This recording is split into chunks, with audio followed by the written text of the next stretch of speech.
Welcome back to the WHHI-TV Daily News. Well, it is National Stroke Awareness Month, and here to talk to us about that is Ansley Howze. She is the Executive Director of the American Heart Association South Coast. Thank you for being here today, Ansley. Thanks for having me. Yeah, so let's talk about it. It's National Stroke Awareness Month. Let's talk about some statistics about strokes, because I think the numbers are higher than people might think. Sure. So some people may not know this, but the American Heart Association is also the American Stroke Association. And so as we work to, really support longer, healthier lives, it is important that we're addressing stroke as well, because heart disease may be the #1 cause of death, but stroke is the ` 5 cause of death. So when you talk about those statistics, it really is alarming to know that the fifth cause of death is a stroke. And so it's really important that we are managing our lifestyle factors to be able to prevent that. Yeah, and I think one of the misnomers is that people think that really strokes happen to people that are, maybe more up there in years, but really strokes can happen to anyone. So talk to us a little bit about that.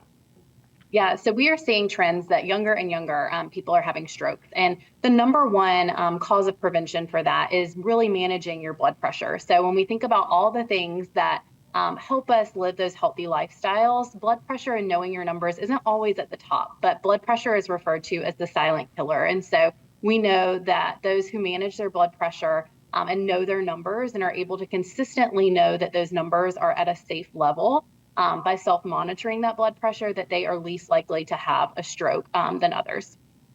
And so let's talk a little bit about lifestyle and how that can factor into blood pressure and keeping it at a healthy level. But then also, when you mentioned self-monitoring, at what age do we really need to start thinking about doing that more frequently?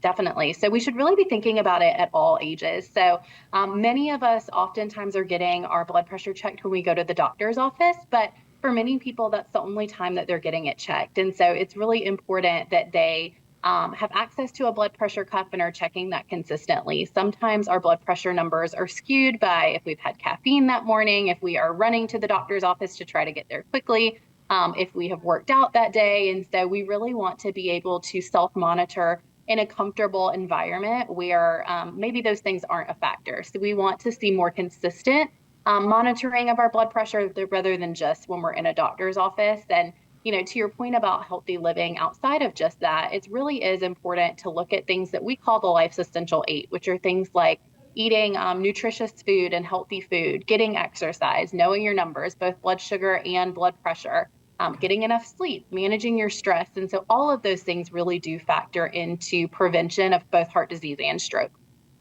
And one of the things about stroke is that getting help as quickly as possible when you think you might be having a stroke or you think somebody that you're with might be having a stroke is essential. So what are the things that we need to know to recognize if that might be happening?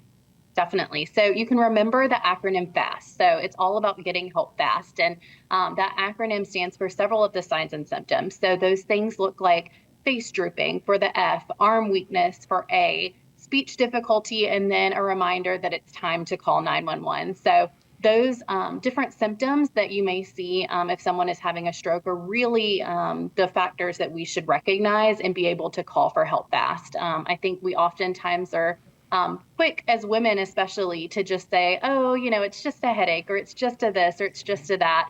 But it's really important to look for those signs and symptoms and be able to call for help fast, because time is brain is what we say. And so every second really counts in that response time to be able to get to medical care after you've had a stroke. Right. And let's talk a little bit back to blood pressure just for a second or two. You said it's kind of like the silent killer, but are there any warning signs that we might have high blood pressure that we should be in tune with as well? Sure. So yes, blood pressure really is the silent killer. So you may have high blood pressure and not know it at all. Sometimes people may have a headache or feel a little off, but oftentimes you can have high blood pressure as an individual and have no signs or symptoms whatsoever until it is more significant and causes something like a stroke. And so it's really important, again, that those are being monitored. Even if you're not having signs and symptoms, just to know if you're in a comfortable range consistently outside of just those appointments when you're at the doctor's office. Well, Ansley, thank you so much for being here today and talking to us about this important information and helping to keep us safe and know what's happening if we do think we're experiencing stroke symptoms to get to the doctor. So thank you so much. Thanks for having me. Thanks to everyone on the show today for their insights and contributions. As always, our production team is behind the scenes to make all of this possible. And of course, we are honored that you have chosen to share a part of your day with us. I'm Betsy McDaniel, and we'll see you for the next WHHI-TV Daily News.